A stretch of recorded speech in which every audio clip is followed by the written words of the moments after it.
Nothing on the Bunnell Foundation's Living with Cystic Fibrosis podcast should be considered medical advice. Medical advice can only come from your CF physician. Cystic fibrosis can be a devastating diagnosis, but living with the disease can bring positivity and a new appreciation for each day. From the Bunnell Foundation in Detroit, Michigan, it's the Living with Cystic Fibrosis podcast, sponsored by Viatris, Genentech, and Vertex. Here's your host, Laura Bunnell. The cystic fibrosis community is a small, tight-knit group. There are 40,000 people living with cystic fibrosis in the United States, and a lot of us, parents and people with cystic fibrosis, know one another. I did a podcast about CFS worldwide, and today's guest, Medora Frei, reached out to Rod Spadenger to tell him how much she enjoyed his podcast that he did with us. She listens to every podcast that we have done, and she wrote the nicest note to me after Rod connected us about how our podcasts have helped her, validated her, and inspired her. So I did some research about her, and I thought, well, she has to be on this podcast. Medora was not diagnosed until she was 18 years old, and she's only been living with the knowledge of this diagnosis and what it means for the past 10 years. So I'm honored to share her story with you. So glad to talk to you, Medora. I think it's just wonderful, as we were talking about before we started the podcast, is just the way the CF community works. So I'm so grateful that you have been such a dedicated listener of our podcasts. And then after I researched you a little bit, I thought, oh my gosh, she has to be on our podcast show because I'm so impressed with where you are already in your young life. You're 27 years old, diagnosed late in life at 18. And before we get started, I love your name. And why don't you explain to us how you got your name? Yeah, so my name is Medora Frei.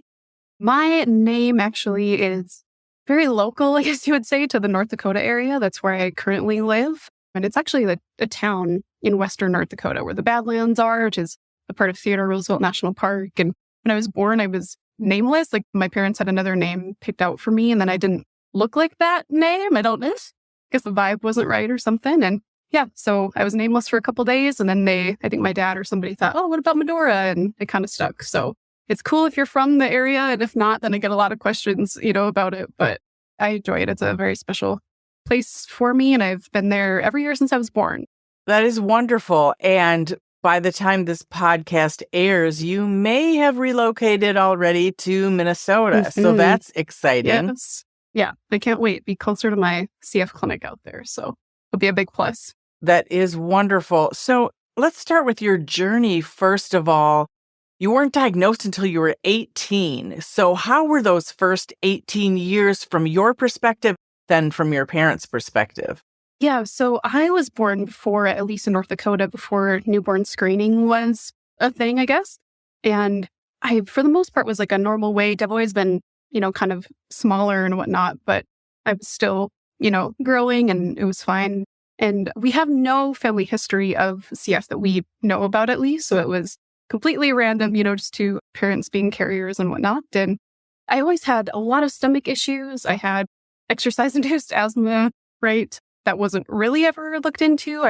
I ran track, and I think they maybe just thought I was a little out of shape or something. I don't know, even though I was like a sprinter and did well at that. But anyways, I essentially, my senior year, especially, or like that last year of high school, is when I really started having more health issues, especially stomach-wise, gastrointestinal-wise. And nobody could figure out what was going on. I saw countless specialists. I had lost a lot of weight because eating just became really painful.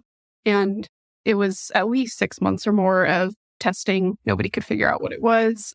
I actually had 2 sinus surgeries as well that were back to back when I was 14 and 15. And I had nasal polyps, which the surgeon was extremely worried about because he was like, I haven't seen nasal polyps in anybody that's like under the age of 70 or something, like, why do you have nasal polyps and you're 14? And I don't know.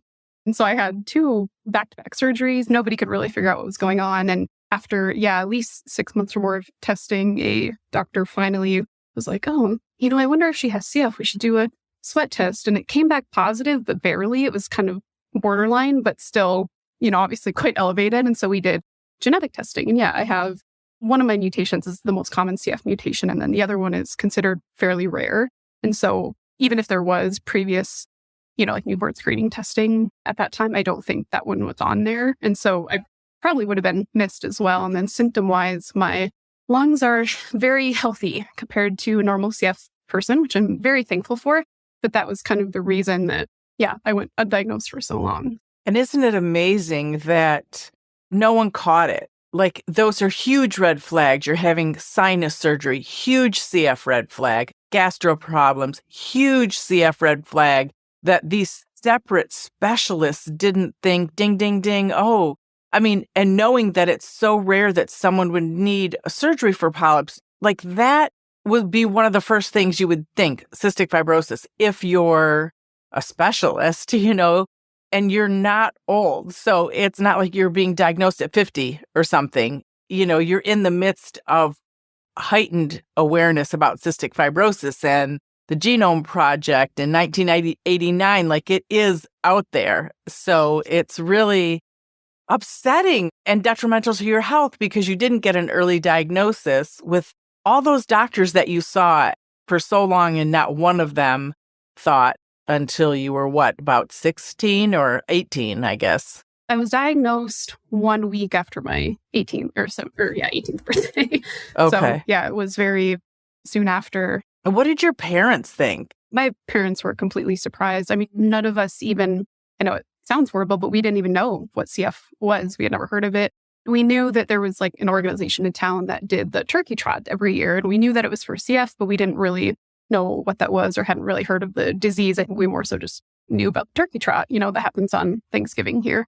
And so, it was really surprising. And of course, right away, they said, don't Google anything. And my mom Googles everything right away. And she's like, you're going to die. I don't know what's happening. I was like, Mom, it's, we'll figure it out. It's fine.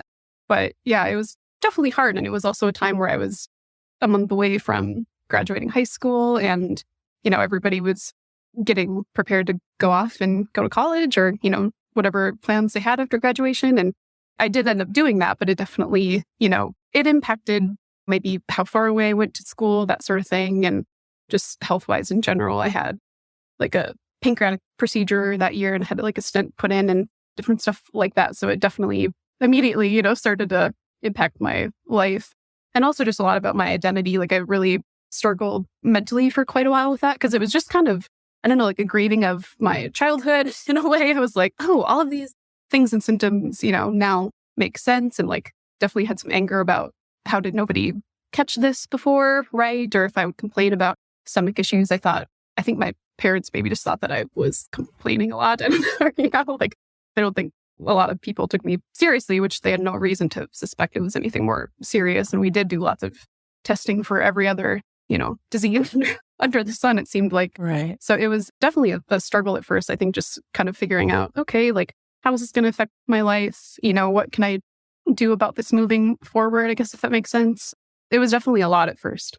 And I think too, because I want to ask you, and you just talked about it a little bit, but the difference between finding out you have cystic fibrosis at 18 is hugely different than my daughters who grew up knowing they had the disease all the time. So they adjusted as we gave them more and more information as they got older, and then knew so much and had experienced so much by the time they were 18 when you were diagnosed. And then I think same thing, like you're told not to Google information, when you're first diagnosed. And it is all very scary. So, you had no choice in when you were diagnosed. It happened at 18, but how has it impacted you, about what you're about 10 years out now?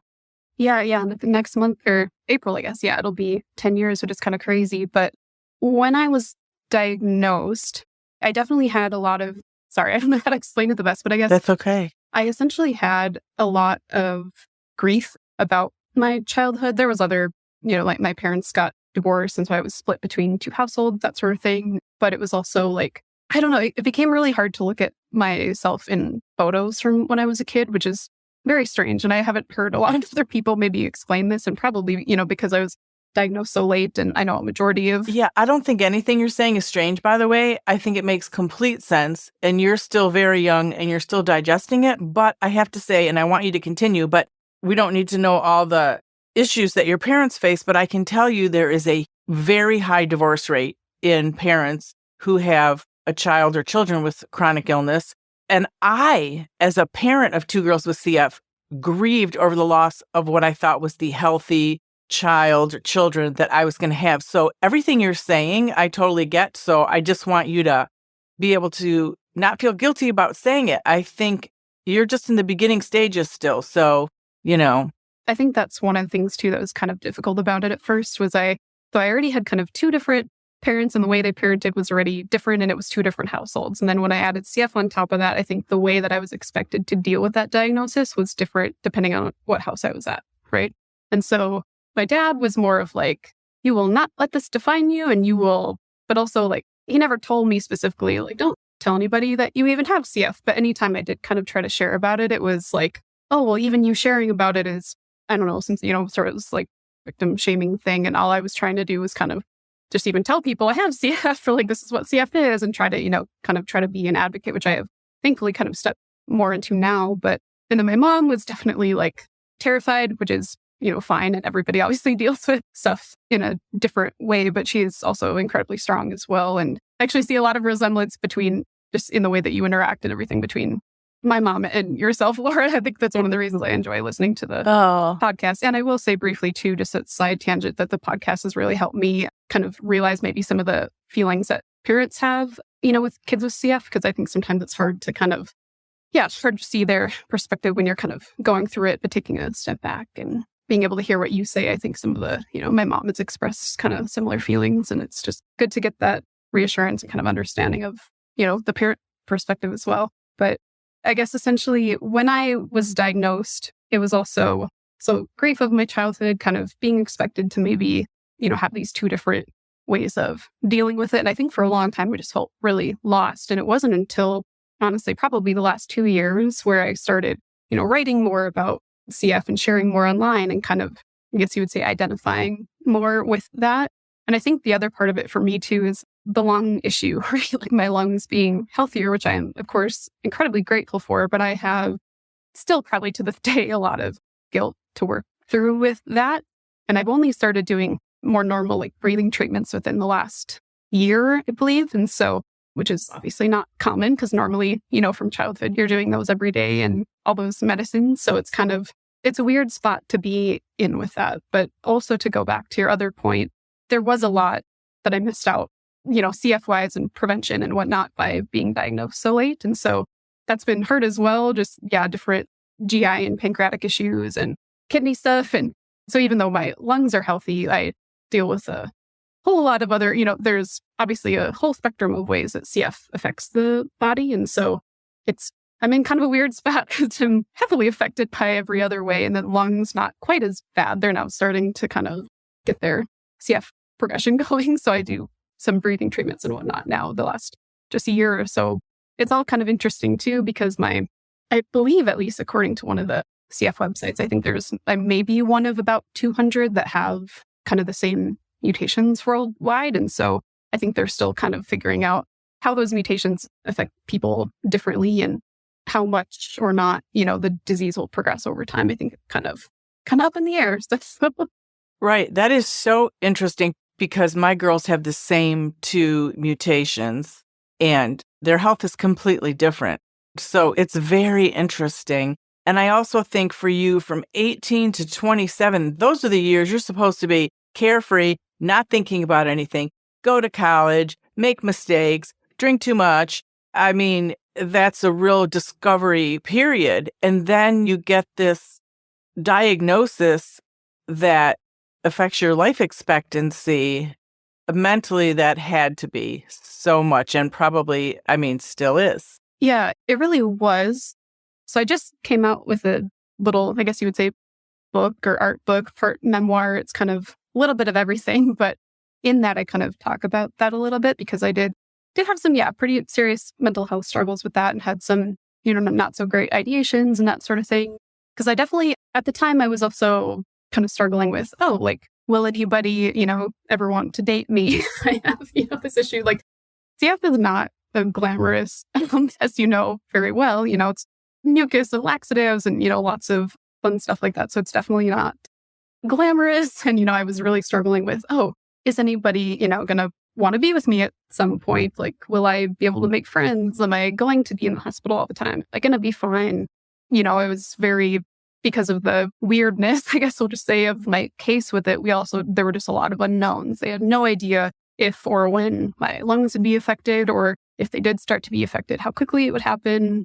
Lots of stuff like that. I was dealing with pancreatic attacks very often, and those were, just horrible. And so debilitating, I would think. Yeah, completely. And so it was definitely a struggle at first. And find, who am I? Like I thought I was this person. Now my literal DNA has changed. Obviously it hadn't changed, but in my mind, it was like, oh, this is a whole other gambit of experience that I'm not familiar with. And yeah, it was definitely a struggle. And we are going to get to your book, but first I want you to also tell me about your learning journey. As you learn about CF, were you shocked by it? Did you just become more interested in education, or how did that journey of information land on you? It's a great question. So, well, at first I was pretty terrified, but as, I would go to all these appointments, I got very interested in the medical side of it, and did a lot of research. The first place that I looked was probably the CF Foundation website, and I read the blogs on there, like, from patients or family, that sort of thing. And that was extremely helpful because I didn't know what CF was. I didn't know anybody with CF. I maybe watch a video online and it seemed very overwhelming with, like daily breathing treatments, the CPT, all of that. And so I didn't really know what my future with that would look like. And one of the other things as well was, I think on there they had some writings from other people that were also diagnosed later in life. And that was extremely helpful because I was like, okay, I'm not the only person who has gone through that. And so I kind of found some connection there. And as time went on, I just got more involved with things very slowly. It took me a while kind of online to identify somebody with CF. A lot of people may not have even really known that I had it until a couple years ago, just because, like I said, my family was maybe telling me to deal with it privately. And I was like, well, I'm kind of trying that. But I also, had some serious mental health things that were telling me, oh, you feel alone and depressed, and maybe you should open up with people and talk about this. And that has really helped. I definitely understand the statement of like, don't let your disease define you. Like, I get that. And most of the time it's probably said in a way that is, trying to be helpful. But when it's, I guess, said in a certain tone or, trying to push somebody down to say, oh, well, because this maybe doesn't impact you like other CF people, like you don't need to talk about it at all. Or, like maybe people can know that you have it. But if you, even posting a photo of yourself doing a breathing treatment, even if you're trying to be like, hey, this is what I do and this is why I do it, and go support, learn about CF and support those causes and everything. That was just very hard for me, I guess, to not be able to share that part of myself. Because even though my lungs aren't super affected, they are affected, and my whole body is affected by it, right? And some of my identity is that. And I think for me, what's been really helpful is being able to kind of reclaim that phrase a little bit and kind of view that in more of a way of, well, it kind of does define me, but it's not a bad thing. Like it's part of my DNA. It's something that does make me who I am. I think it makes me more empathetic, more loving, more curious. And I don't think it has to be a bad thing. It's a part of me. I've always had it, even though I haven't known about it the whole time. So yeah, I think just reclaiming that has helped me to find the community, mostly virtually, just because, the nature of CF. But I think that's really helped me and my mental health. And also I'm passionate about trying to make things better for people with CF and trying to, help with like any way I can. So for me, it's given me a lot of meaning in my life and a lot of purpose. And that's the main thing, I guess, is trying to kind of reclaim that phrase a little bit. And it connects you. It connects you to your CF community, just like we were able to connect. And it gives you so much emotional growth. And then you learn more. I mean, I always say that my foundation is my therapy because you can never not think about CF, so you might as well embrace it, right? I mean, every single day there's something CF related that happens, either with my kids' health or the advocating that I'm doing or a financial request from someone, for the foundation. There's so many things going on, but I can't imagine not being encouraged to do what you want and talk about it, because I would have exploded a long time ago because I do need to talk about it. And you do need to talk to other people and other parents who have kids with CF or other people that have CF so you can relate. And I have to tell you that when I did the CF masterclass with a bunch of parents, and actually your parents may enjoy it, but it's because every parent I talked to cried during the interviews that we did. We all have so much post-traumatic stress from this disease. We could all relate. Each one talked about different things. One person talked about faith. One person talked about the decision only to have one child after that child was diagnosed with CF. Everybody had kind of a different theme in the conversations, but we all related through the trauma, the stress, the tears, the anxiety. We had so much in common that we could relate to. It was so important. So I'm glad that you've opened up and you're connecting with other people, because it is crucial, right? Oh, yeah, 100%. Yeah. Yeah, honestly, I don't know if I'm not trying to, sound inflated about it, but I would not possibly be here at this point if I hadn't reached out to people that were okay with me talking about it. And like you said, some of this trauma and PTSD associated with it. So it's 100% important. And I think you're going to change somebody's life in this podcast, because somebody is going to say, oh my gosh, I was suicidal about this. I felt like isolated. I couldn't go on. And they'll find hope in your words. So it's very powerful that you're talking about it. Thank you. And I didn't ask you before, do you have any siblings? And was anyone else diagnosed with CF? So I don't have any biological siblings between my two parents. So I have stepbrothers and stepsisters and then half sisters. But yeah, so nobody else has CF that we know about, or at least not my half sisters. I think they were born after newborn screening. Pretty sure they don't have it. I think maybe they did genetic testing. I can't remember. They're, I think, like 16, 17. Yeah. And your parents then knew at that time what was going on also. I do want to talk about your book that I am buying. I just looked at it. It's beautiful. These Are My Flowers, my story of composting trauma into colorful art. It's beautiful. And you call it an abbreviated memoir. Tell us about this, what it says and what you put into it. Yeah. So I am I guess you'd say part-time artist. I work full-time, but I do art on the side. And I've been doing that for the last couple of years. I kind of started doing abstract painting and artwork after my husband actually had his own kind of major health issue. And that's, a whole other story. But I started doing that just as a way to kind of creatively get my trauma out that way from his health stuff. And that's just continued. And my art practice has grown with that. And I've always enjoyed writing, and I thought maybe I should do it. I always had it in the back of my mind, like, I'd love to write a book or, do something like that. And I decided that I'm just going to go for it.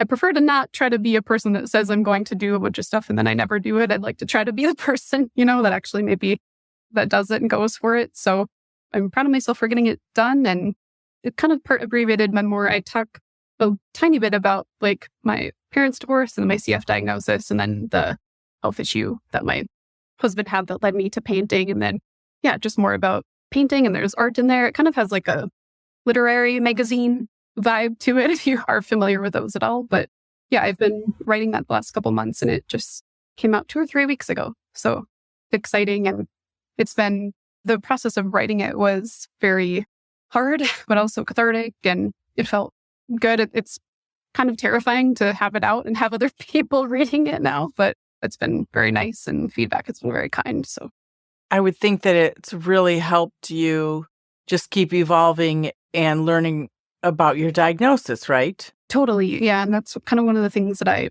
talk about in there. I think you can kind of see the progression of maybe the way that I thought about my disease or diagnosis in general. And a lot of what we've talked about already is kind of some of what I've written in there. And so it was very meaningful for me to write. And even, I've had people very close to me say, wow, I did not realize, either like that's what you thought or everything that you had to go through with that. Even my mom, like yesterday, texted me and said, wow, I didn't really, I know you, but maybe I don't really know you. Or she worded it a lot better than I just explained that. But I think there's a lot of parts of people that we maybe don't talk about all the time. And you might think you know somebody or what they're going through, but a lot of the time you probably don't. And that's, I think, maybe why it's good to, try to have compassion and understanding for people. But yeah, it's definitely reflected on my diagnosis and kind of what that means for me currently and what that meant at the time. And I think that's kind of cool to see that progression. And that's what's beautiful about writing a book, right? Because we think so many thoughts in our heads, and maybe we don't realize that someone else can relate or that it will help someone else. But you're thinking so many deep thoughts that we don't share. I mean, I have a lot of thoughts and fears and concerns that I don't share, but I think if you write it down in a journal, then you kind of get it out there. And as you say, you wrote it in your book. So it's so personal. And then everyone else is reading your personal thoughts. It's like, we can't mind read, but then you put it down into words and there it is. What have your parents and your friends learned? How have you helped them see CF? I think for the most part, it's just that I probably don't even list everything really, even all the procedures or testing or everything. There's no way really to, put that all into one book necessarily anyway. But I guess the overwhelming nature of CF at points, right? That's kind of what they've maybe learned about, and just the different ways that I've dealt with things and how art is, incredibly important to that. I think they hopefully got, a better understanding of that. And even I think my mom didn't maybe know at the time the actual gravity of maybe some of the mental health stuff that I was going through. And so I think she maybe had more compassion toward that. And one of the things that she stated specifically was she obviously was quite scared at the time, and as one would be, and I also was, but I think she mostly just focused on, oh, well, her lungs are healthy, so she's going to be fine. And I think she kind of, didn't need to kind of apologize to me, or we just had a nice conversation about that, of her saying, I think that kind of blinded me a little bit to what you were maybe actually going through and how hard that was for you, because I was just focused on, oh, well, her lungs are healthy, and so that's really important, which it was. But I think she just, maybe felt bad because she had maybe felt like that had minimized some of my experience. And so it's been really nice to have these conversations with people, even my own mom, right? Right. Your book was a conversation starter. Yeah. And, it's interesting. I apologize. I didn't mean to interrupt you, but I was just thinking, we're always talking with the girls, but I remember, I don't know if it was on the podcast I did with them or another time that we were just talking, but I remember them stopping me when I was like, oh, look at this about CF, or look at this person. And they were like, Mom, CF is your life, but we can't make it our life. They just were like, we can't be involved in this disease that we live every single day. But I think sometimes we don't realize how our kids with CF are dealing with it. And then sometimes our kids don't realize, as a parent, you're also thinking about every single day, even though you don't have the disease, you're worried about your kids every single day. So it was great and continues to be great that the communication is open. And I really learned to step back and kind of go with their lead. Oh, is this the day you want to talk about this? Or, what are your thoughts on this? Am I just the listener today? That's what I'll sometimes ask them. Am I just listening? Did you want me to respond? Is there feedback needed? So that's been kind of fun and funny. But yeah, I think that's really important, what you said. And then the other thing I wanted to talk about is, so you got married. Tell us when you got married and how that fear that you had that maybe you wouldn't find somebody who could love you because you had CF, how that went. Yeah. So Sam and I started dating in 2016. So Sam is my husband. He's wonderful. We got married just a couple of years ago, kind of right, I think 2020, right as the pandemic was happening. So it was kind of a fun time. Right before that, I guess, in 2019 in the fall, and just had kind of a small, essentially ended up eloping. So we've been together for quite a while now. And right before we ended up getting married was when, so he essentially had 2 widowmaker heart attacks and was in a coma and all that fun stuff and almost died. And I was there when it happened and did CPR on him. And so. And he's in his 20s? 30s, yeah, but he was 29 when it happened just a couple years ago. Gotcha. I think it was June 2018, I think. But yeah, which is also, unheard of. He just essentially has atherosclerosis. I cannot say it. Just, the hardening of your plaque buildup and small arteries, that sort of thing in the heart. So it was also very random, had no other health issues that he knew about or, not anything like that. And it was very much traumatic. But what's kind of interesting about that is, so when I met Sam, he was just very nice. Obviously, right? I wouldn't have married him, but just very nice and very inquisitive about, oh, what is CF and, how does that affect you? And I think he just had a lot of compassion for that. I told him, I'm not sure if I'll be able to have kids, are you okay with that? And he was like, yep, I don't want kids. And I was like, okay, well, that's fine with me and probably the best because I don't think I could probably have them anyway. And so it was mostly just a conversation about that, I guess. And he, if I did, have anything CF related, was just very helpful and understanding and a very good listener. And so it was really nice to find somebody that understood that because I was single for quite a while between being diagnosed and then when I met him, because I was definitely, looking for the right person and wasn't going to settle and wasn't going to be okay with, somebody that wasn't okay with me having CF. And so, yeah, he's just been really great about that. And he would come with me to my CF appointments, one at Minneapolis, which is about 7 hours away from here. And so, yeah, we would just go on fun car rides and he'd come with me and just, be a part of that and kind of understood what was going on with my health. And that was really helpful. And when he ended up having his